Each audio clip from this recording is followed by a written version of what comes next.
नमस्कार, स्वागत है आपका कहानी सुनो अनोखी में।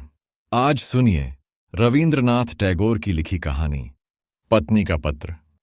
श्री चरण कमलेशु, आज हमारे विवाह को 15 वर्ष हो गए, लेकिन अभी तक मैंने कभी तुमको चिट्ठी न लिखी।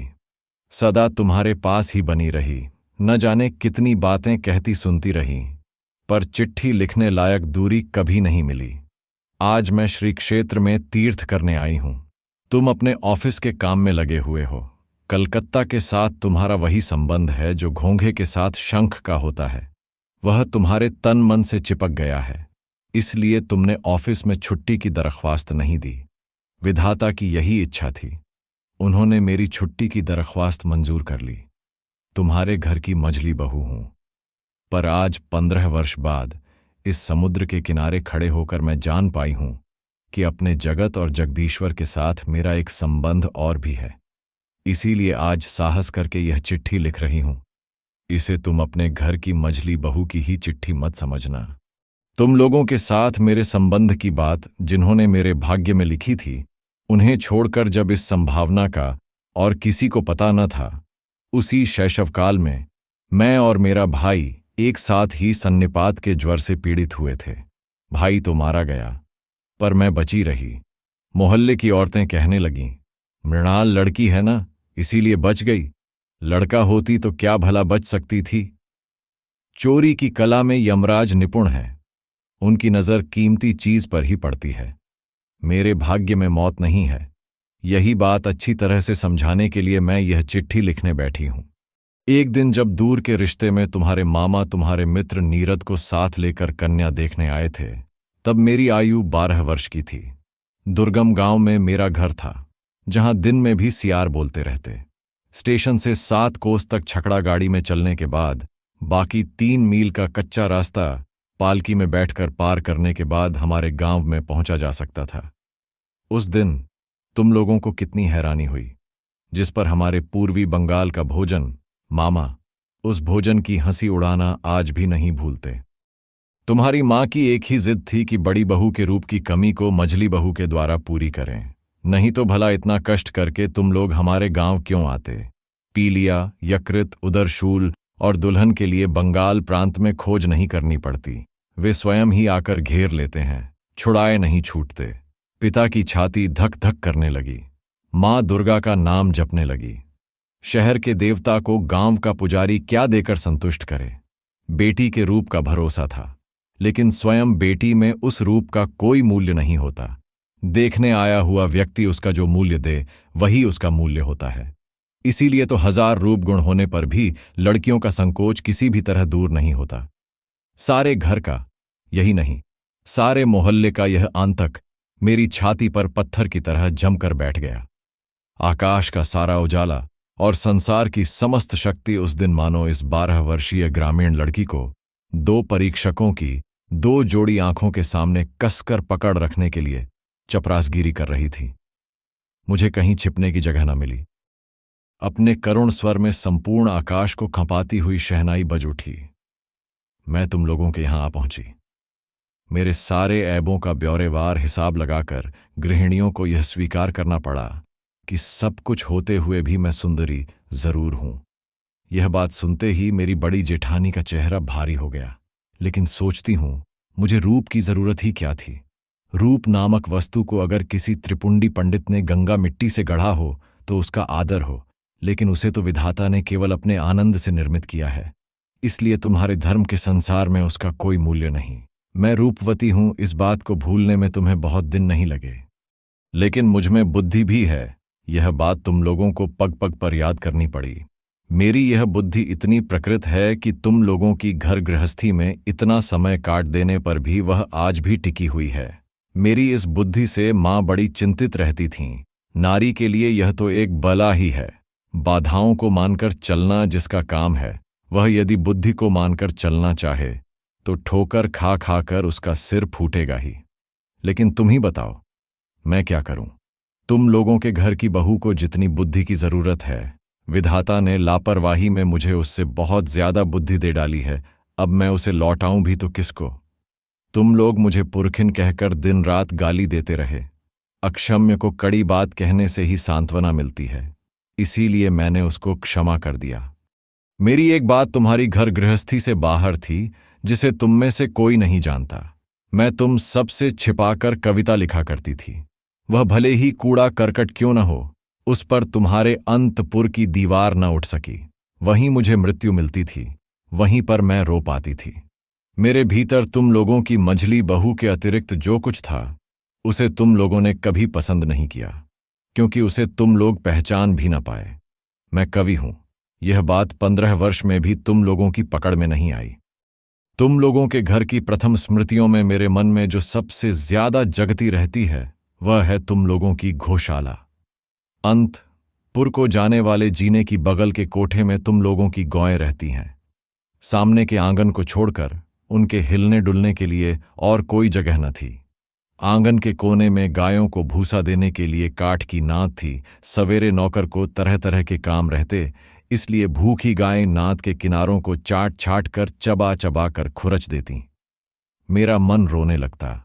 मैं गंवई गांव की बेटी जिस दिन पहली बार तुम्हारे घर में आई, उस दिन उस बड़े शहर के बीच मुझे वे 2 गायें और 3 बछड़े चिरपरिचित आत्मीय जैसे जान पड़े। जितने दिन मैं रही, बहू रही, खुद न खाकर छिपा छिपा कर मैं उन्हें खिलाती रही। जब बड़ी हुई, तब गौओं के प्रति मेरी प्रत्यक्ष ममता देखकर मेरे साथ हंसी मजाक का संबंध रखने वाले लोग मेरे गोत्र के बारे में संदेह प्रकट करते रहे। मेरी बेटी जन्मते ही मर गई।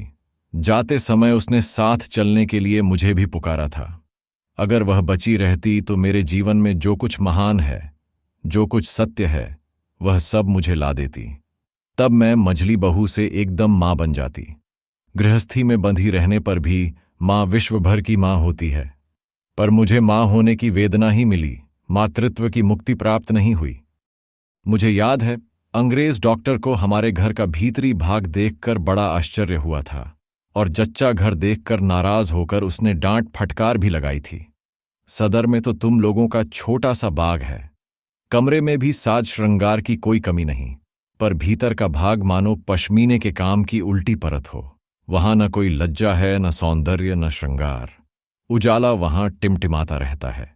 हवा चोर की भांति प्रवेश करती है। आंगन का कूड़ा करकट हटने का नाम नहीं लेता।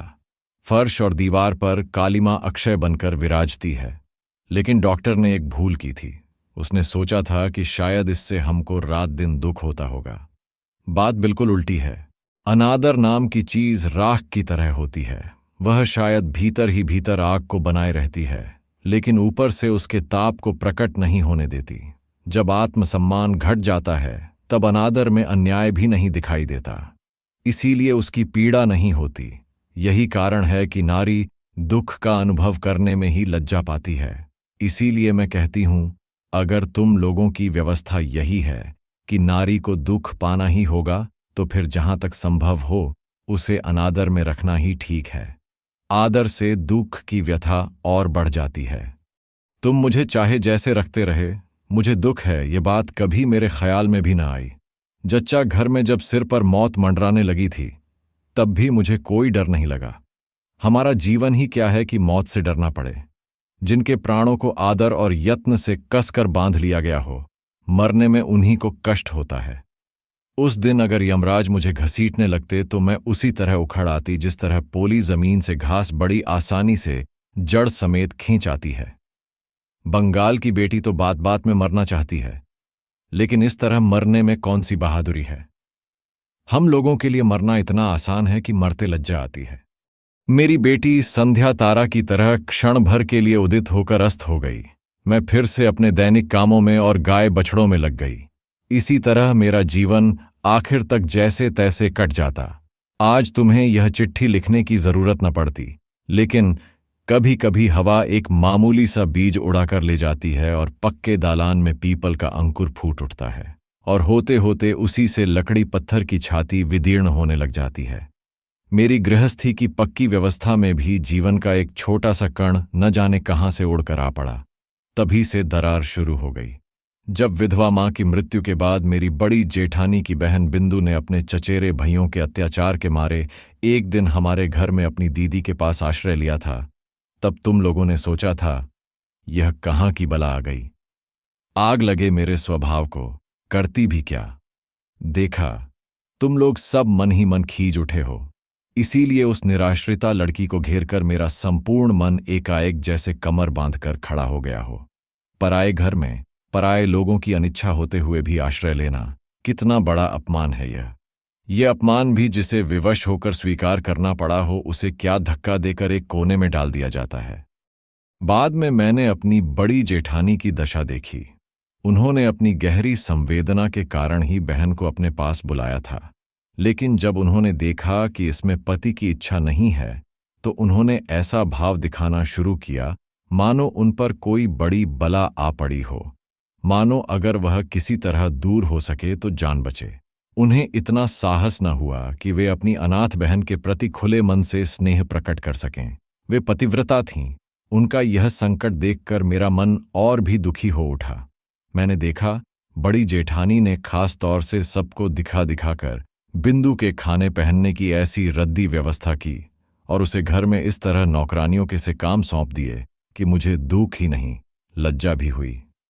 मैं सबके सामने इस बात को प्रमाणित करने में लगी रहती थी कि हमारी गृहस्थी को बिंदु बहुत सस्ते दामों में मिल गई है। ढेरों काम करती है, फिर भी खर्च की दृष्टि से बेहद सस्ती है। मेरी बड़ी जेठानी के पितृवंश में कुल के अलावा और कोई बड़ी चीज न थी, न रूप था, न धन। किस तरह मेरे ससुर के पैरों पड़ने पर तुम लोगों के घर में उनका ब्याह हुआ था, यह बात तुम अच्छी तरह जानते हो।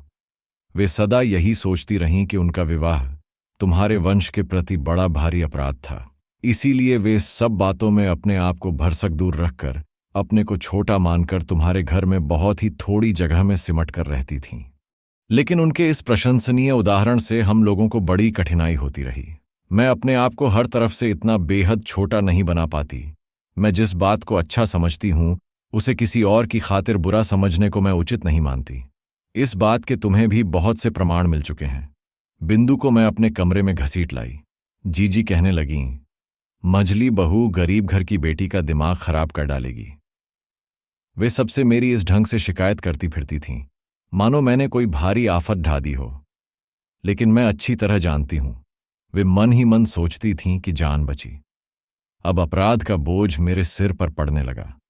वे अपनी बहन के प्रति खुद जो स्नेह नहीं दिखा पाती थीं, वही मेरे द्वारा प्रकट करके उनका मन हल्का हो जाता। मेरी बड़ी जेठानी बिंदु की उम्र में से 2-1 अंक कम कर देने की चेष्टा किया करती थीं, लेकिन अगर अकेले में उनसे यह कहा जाता कि उसकी अवस्था 14 से कम नहीं थी, तो ज्यादती न होती। तुम्हें तो मालूम है, देखने में वह इतनी कुरूप थी कि अगर वह फर्श पर गिरकर अपना सिर फोड़ लेती, तो भी लोगों को घर के फर्श की ही चिंता होती। यही कारण है कि माता पिता के न होने पर ऐसा कोई न था जो उसके विवाह की सोचता, और ऐसे लोग भी भला कितने थे जिनके प्राणों में इतना बल हो कि उससे ब्याह कर सकें।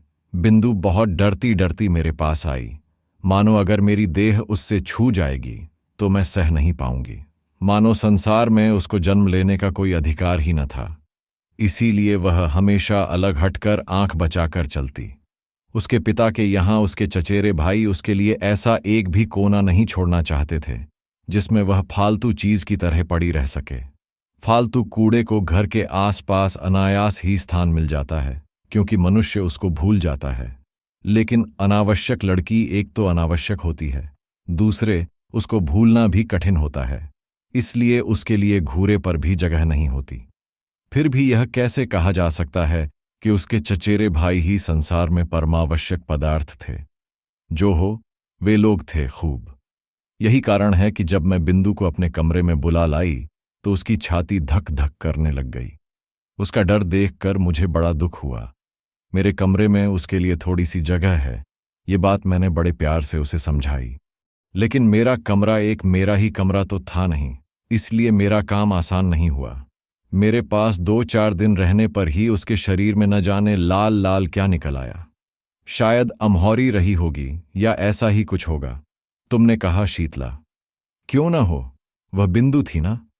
तुम्हारे मोहल्ले के एक अनाड़ी डॉक्टर ने आकर बताया, 2-1 दिन और देखे बिना ठीक से कुछ नहीं कहा जा सकता। लेकिन 2-1 दिन तक धीरज किसको होता? बिंदु तो अपनी बीमारी की लज्जा से ही मरी जा रही थी। मैंने कहा, शीतला है तो हो, मैं उसे अपने जच्चा घर में लिवा ले जाऊंगी और किसी को कुछ करने की जरूरत नहीं। इस बात पर जब तुम सब लोग मेरे ऊपर भड़क कर क्रोध की मूर्ति बन गए, यही नहीं, जब बिंदु की जीजी भी बड़ी परेशानी दिखाती हुई उस अभागी लड़की को अस्पताल भेजने का प्रस्ताव करने लगी, तभी उसके शरीर के वे सारे लाल लाल दाग एकदम विलीन हो गए। मैंने देखा कि इस बात से तुम लोग और भी व्यग्र हो उठे। कहने लगे, अब तो वाकई शीतला बैठ गई है। क्यों ना हो, वह बिंदु थी ना।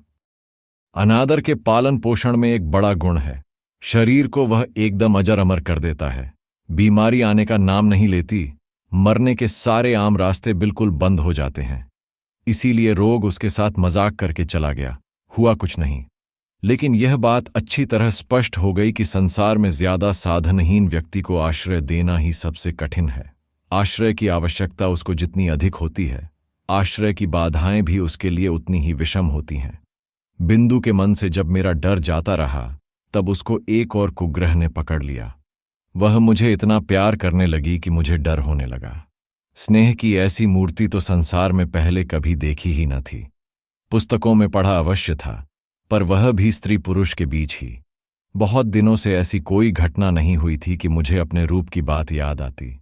अब इतने दिनों बाद यह क्रूप लड़की मेरे उसी रूप के पीछे पड़ गई। रात दिन मेरा मुंह देखते रहने पर भी उसकी आंखों की प्यास नहीं बुझती थी। कहती, जी तुम्हारा यह मुंह मेरे अलावा और कोई नहीं देख पाता। जिस दिन मैं स्वयं ही अपने केश बांध लेती, उस दिन वह बहुत रूठ जाती। अपने हाथों से मेरे केश भार को हिलाने डुलाने में उसे बड़ा आनंद आता। कभी कहीं दावत में जाने के अतिरिक्त, और कभी तो मुझे साज श्रृंगार की आवश्यकता पड़ती ही न थी। लेकिन बिंदु मुझे तंग कर करके थोड़ा बहुत सजाती रहती। वह लड़की मुझे लेकर बिल्कुल पागल हो गई थी। तुम्हारे घर के भीतरी हिस्से में कहीं रत्ती भर भी मिट्टी न थी। उत्तर की ओर की दीवार में नाली के किनारे न जाने कैसे एक गाब का पौधा निकला। जिस दिन देखती कि उस गाब के पौधे में नई लाल लाल कोंपलें निकल आई हैं, उसी दिन जान पड़ता कि धरती पर वसंत आ गया है। और जिस दिन मेरी घर गृहस्थी में जुटी हुई इस अनादृत लड़की के मन का ओर छोर किसी तरह रंग उठा, उस दिन मैंने जाना कि हृदय के जगत में भी वसंत की हवा बहती है। वह किसी स्वर्ग से आती है, गली के मोड़ से नहीं। बिंदु के स्नेह के दुस्सह वेग ने मुझे अधीर कर डाला था। मैं मानती हूं कि मुझे कभी कभी उस पर क्रोध आ जाता, लेकिन उस स्नेह में मैंने अपना एक ऐसा रूप देखा जो जीवन में मैं पहले कभी नहीं देख पाई थी। वही मेरा मुख्य स्वरूप है। इधर मैं बिंदु जैसी लड़की को जो इतना लाड प्यार करती थी, यह बात तुम लोगों को बड़ी ज्यादती लगी। इसे लेकर बराबर खटपट होने लगी। जिस दिन मेरे कमरे से बाजूबंद चोरी हुआ, उस दिन इस बात का आभास देते हुए तुम लोगों को तनिक भी लज्जा न आई कि इस चोरी में किसी न किसी रूप में बिंदु का हाथ है। जब स्वदेशी आंदोलनों में लोगों के घर की तलाशियां होने लगीं, तब तुम लोग अनायास ही यह संदेह कर बैठे कि बिंदु पुलिस द्वारा रखी गई स्त्री गुप्तचर है। इसका और तो कोई प्रमाण न था। प्रमाण बस इतना ही था कि वह बिंदु थी। तुम लोगों के घर की दासियां उनका कोई भी काम करने से इनकार कर देती थीं। उनमें से किसी से अपने काम के लिए कहने में वह लड़की भी संकोच के मारे जड़वत हो जाती थी। इन्हीं सब कारणों से उसके लिए मेरा खर्च बढ़ गया। मैंने खास तौर से अलग से एक दासी रख ली। यह बात तुम लोगों को अच्छी नहीं लगी। बिंदु को पहनने के लिए मैं जो कपड़े देती थी, उन्हें देखकर तुम इतने क्रुद्ध हुए कि तुमने मेरे हाथ खर्च के रुपये ही बंद कर दिए। दूसरे ही दिन से मैंने ₹1.25 जोड़े कि मोटी कोरी मिल की धोती पहनना शुरू कर दिया। और जब मोती की मां मेरी झूठी थाली उठाने के लिए आई, तो मैंने उसको मना कर दिया। मैंने खुद झूठा भात बछड़े को खिलाने के बाद आंगन के नल पर जाकर बर्तन मल ली। एक दिन एकाएक इस दृश्य को देखकर तुम प्रसन्न न हो सके। मेरी खुशी के बिना तो काम चल सकता है, पर तुम लोगों की खुशी के बिना नहीं चल सकता। यह बात आज तक मेरी समझ में नहीं आई। उधर ज्यों ज्यों तुम लोगों का क्रोध बढ़ता जा रहा था, त्यों त्यों बिंदु की आयु भी बढ़ती जा रही थी। इस स्वाभाविक बात पर तुम लोग अस्वाभाविक ढंग से परेशान हो उठे थे। एक बात याद करके मुझे आश्चर्य होता रहा है कि तुम लोगों ने बिंदु को जबरदस्ती अपने घर से विदा क्यों नहीं कर दिया। मैं अच्छी तरह समझती हूं कि तुम लोग मन ही मन मुझसे डरते थे। विधाता ने मुझे बुद्धि दी है। भीतर ही भीतर इस बात की खातिर किए बिना तुम लोगों को चैन नहीं पड़ता था। अंत में अपनी शक्ति से बिंदु को विदा करने में असमर्थ होकर तुम लोगों ने प्रजापति देवता की शरण ली। बिंदु का वर ठीक हुआ। बड़ी जेठानी बोली, जान बची। मां काली ने अपने वंश की लाज रख ली। वर कैसा था मैं नहीं जानती, तुम लोगों से सुना था कि सब बातों में अच्छा है। बिंदु मेरे पैरों से लिपट कर रोने लगी। बोली, जीजी मेरा ब्याह क्यों कर रही हो भला? मैंने उसको समझाते बुझाते कहा, बिंदु डर मत, मैंने सुना है तेरा वर अच्छा है। बिंदु बोली, अगर वर अच्छा है तो मुझमें भला ऐसा क्या है जो उसे पसंद आ सके? लेकिन वर पक्ष वालों ने तो बिंदु को देखने के लिए आने का नाम भी न लिया। बड़ी जीजी इससे बड़ी निश्चिंत हो गईं। लेकिन बिंदु रात दिन रोती रहती, चुप होने का नाम ही न लेती। उसको क्या कष्ट है यह मैं जानती थी। बिंदु के लिए मैंने घर में बहुत बार झगड़ा किया था, लेकिन उसका ब्याह रुक जाए यह बात कहने का साहस नहीं होता था। कहती भी किस बल पर? मैं अगर मर जाती तो उसकी क्या दशा होती? एक तो लड़की जिस पर काली, जिसके यहां जा रही है वहां उसकी क्या दशा होगी, इस बातों की चिंता न करना ही अच्छा था। सोचती तो प्राण कांप उठते। बिंदु ने कहा, जी ब्याह के अभी 5 दिन और हैं, इस बीच क्या मुझे मौत नहीं आएगी? मैंने उसको खूब धमकाया, लेकिन अंतर्यामी जानते हैं कि अगर किसी स्वाभाविक ढंग से बिंदु की मृत्यु हो जाती तो मुझे चैन मिलता। ब्याह के 1 दिन पहले बिंदु ने अपनी जीजी के पास जाकर कहा, जीजी मैं तुम लोगों की गौशाला में पड़ी रहूंगी, जो कहोगी वही करूंगी। मैं तुम्हारे पैरों पड़ती हूं, मुझे इस तरह मत धकेलो। कुछ दिनों से जीजी की आंखों से चोरी चोरी आंसू झर रहे थे। उस दिन भी झरने लगे। लेकिन सिर्फ हृदय ही तो नहीं होता, शास्त्र भी तो है, उन्होंने कहा।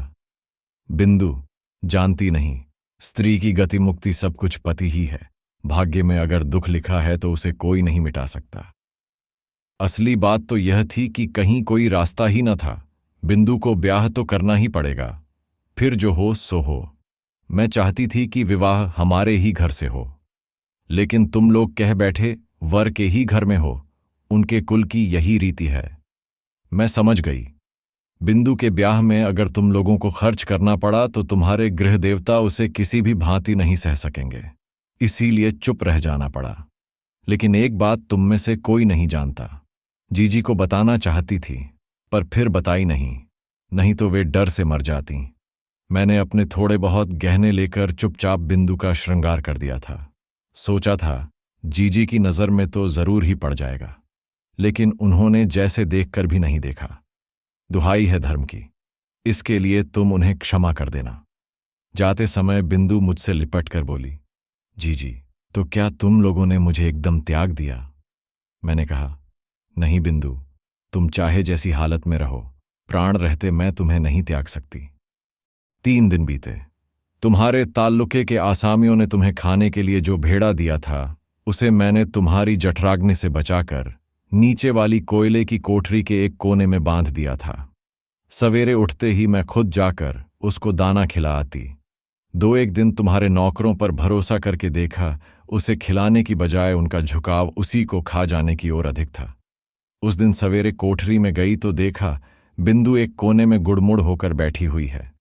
मुझे देखते ही वह मेरे पैर पकड़कर चुपचाप रोने लगी। बिंदु का पति पागल था। सच कह रही है बिंदु? तुम्हारे सामने क्या मैं इतना बड़ा झूठ बोल सकती हूं दीदी? वह पागल हैं। इस विवाह में ससुर की सम्मति नहीं थी, लेकिन वे मेरी सास से यमराज की तरह डरते थे। ब्याह के पहले ही काशी चल दिए थे। सास ने जिद करके अपने लड़के का ब्याह कर लिया। मैं वहीं कोयले के ढेर पर बैठ गई। स्त्री पर स्त्री को दया नहीं आती। कहती है कोई लड़की थोड़े ही है, लड़का पागल है तो पुरुष। देखने में बिंदु का पति पागल नहीं लगता, लेकिन कभी कभी उसे ऐसा उन्माद चढ़ता कि उसे कमरे में ताला बंद करके रखना पड़ता। ब्याह की रात वह ठीक था, लेकिन रात में जगते रहने के कारण और इसी तरह के और झंझटों के कारण दूसरे दिन से उसका दिमाग बिल्कुल खराब हो गया। बिंदु दोपहर को पीतल की थाली में भात खाने बैठी थी। अचानक उसके पति ने भात समेत थाली उठाकर आंगन में फेंक दी। न जाने क्यों अचानक उसको लगा मानो बिंदु रानी रास मणि हो। नौकर ने हो न हो चोरी से उसी के सोने के थाल में रानी के खाने के लिए भांत दिया हो, इसलिए उसे क्रोध आ गया था। बिंदु तो डर के मारे मरी जा रही थी। तीसरी रात को जब उसकी सास ने उससे अपने पति के कमरे में सोने के लिए कहा तो बिंदु के प्राण सूख गए। उसकी सास को जब क्रोध आता था तो होश में नहीं रहती थी। वह भी पागल ही थी, लेकिन पूरी तरह से नहीं, इसलिए वह ज्यादा खतरनाक थी। बिंदु को कमरे में जाना ही पड़ा।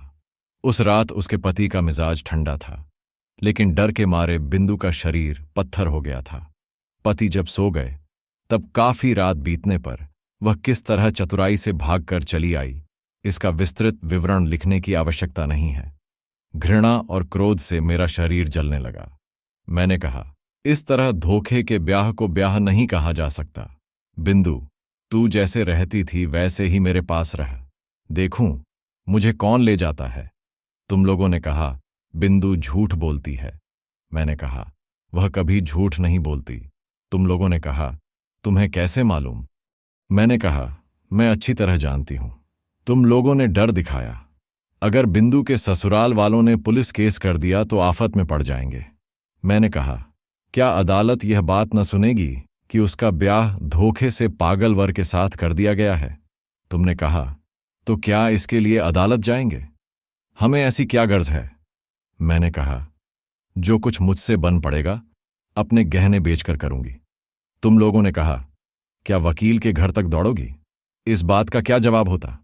सिर ठोकने के अलावा और कर भी क्या सकती थी। उधर बिंदु की ससुराल से उसके जेठ ने आकर बाहर बड़ा हंगामा खड़ा कर दिया। कहने लगा, थाने में रिपोर्ट कर दूंगा। मैं नहीं जानती मुझ में क्या शक्ति थी, लेकिन जिस गाय ने अपने प्राणों के डर से कसाई के हाथों से छूटकर मेरा आश्रय लिया हो, उसे पुलिस के डर से फिर उस कसाई को लौटाना पड़े, यह बात मैं किसी भी प्रकार नहीं मान सकती थी। मैंने हिम्मत करके कहा, करने दो थाने में रिपोर्ट। इतना कहकर मैंने सोचा कि अब बिंदु को अपने सोने के कमरे में ले जाकर कमरे में ताला लगाकर बैठ जाऊं, लेकिन खोजा तो बिंदु का कहीं पता नहीं। जिस समय तुम लोगों से मेरी बहस चल रही थी, उसी समय बिंदु ने स्वयं बाहर निकलकर अपने जेठ को आत्मसमर्पण कर दिया था। वह समझ गई थी कि अगर वह इस घर में रही तो मैं बड़ी आफत में पड़ जाऊंगी। बीच में भाग आने से बिंदु ने अपना दुख और भी बढ़ा लिया। उसकी सास का तर्क था कि उनका लड़का उसको खाए तो नहीं जा रहा था ना। संसार में बुरे पति के उदाहरण दुर्लभ भी नहीं है। उनकी तुलना में तो उनका लड़का सोने का चांद था। मेरी बड़ी जेठानी ने कहा, जिसका भाग्य ही खराब हो उसके लिए रोने से क्या फायदा। पागल वागल जो भी हो, है तो स्वामी ही ना। तुम लोगों के मन में लगातार उस सती साध्वी का दृष्टांत याद आ रहा था, जो अपने कोढ़ी पति को अपने कंधों पर बिठाकर वेश्या के यहां ले गई थी। संसार भर में कायरता के इस सबसे अधम आख्यान का प्रचार करते हुए तुम लोगों के पुरुष मन को कभी तनिक भी संकोच न हुआ। इसलिए मानव जन्म पाकर भी तुम लोग बिंदु के व्यवहार पर क्रोध कर सके, उससे तुम्हारा सिर नहीं झुका। बिंदु के लिए मेरी छाती फटी जा रही थी, लेकिन तुम लोगों का व्यवहार देखकर मेरी लज्जा का अंत न था। मैं तो गांव की लड़की थी, जिस पर तुम लोगों के घर आ पड़ी। फिर भगवान ने न जाने किस तरह मुझे ऐसी बुद्धि दे दी। धर्म संबंधी तुम लोगों की यह चर्चा मुझे किसी भी प्रकार सहन नहीं हुई। मैं निश्चयपूर्वक जानती थी कि बिंदु मर भले ही जाए, वह अब हमारे घर लौटकर नहीं आएगी, लेकिन मैं तो उसे ब्याह के एक दिन पहले यह आशा दिला चुकी थी कि प्राण रहते उसे नहीं छोड़ूंगी। मेरा छोटा भाई शरद कलकत्ता में कॉलेज में पढ़ता था।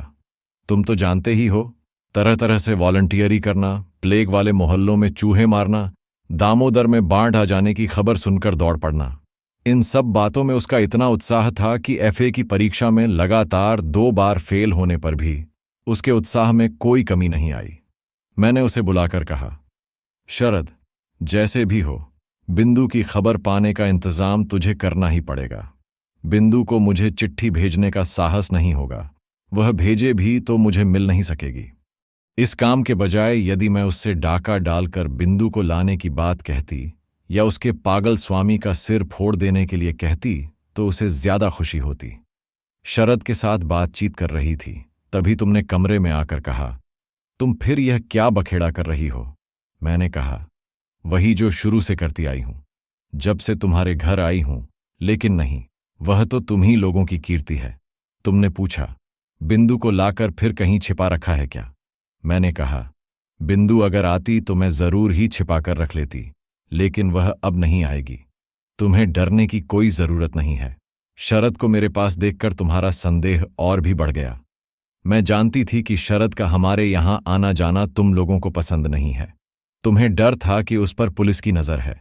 अगर कभी किसी राजनीतिक मामले में फंस गया तो तुम्हें भी फंसा डालेगा।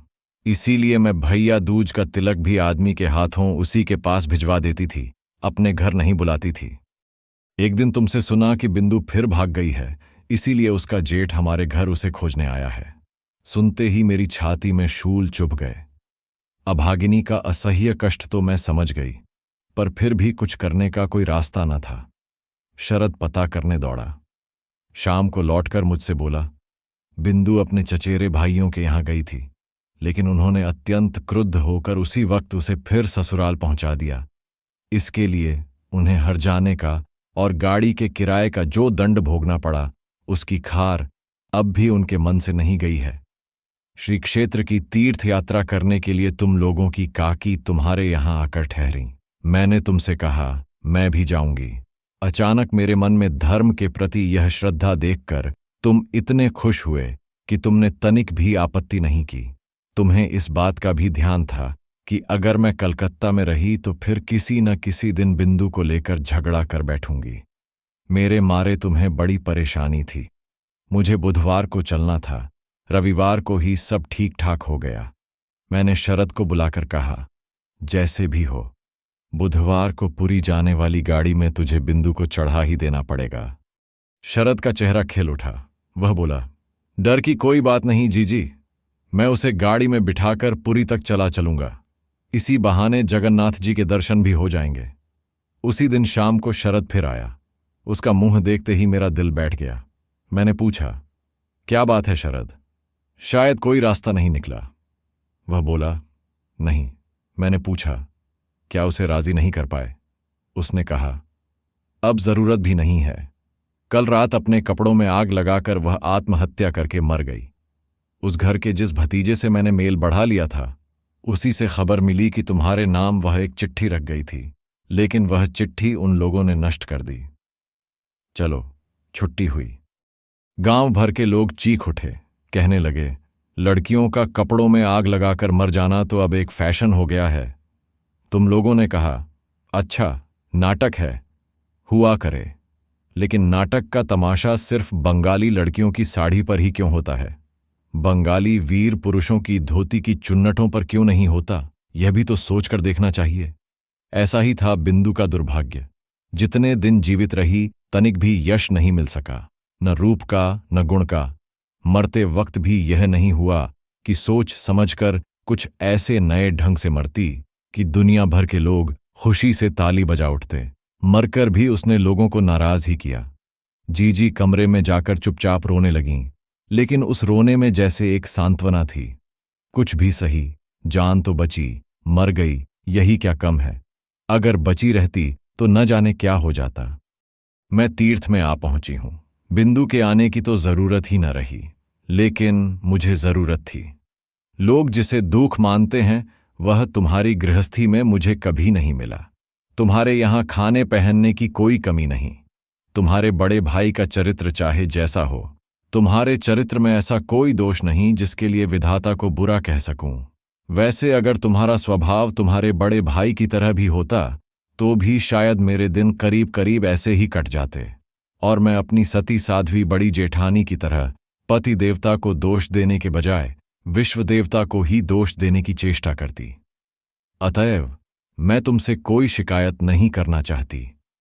मेरी चिट्ठी का कारण यह नहीं है, लेकिन मैं अब माखन बड़ाल की गली के तुम्हारे उस 27 नंबर वाले घर में लौट कर नहीं आऊंगी। मैं बिंदु को देख चुकी हूं।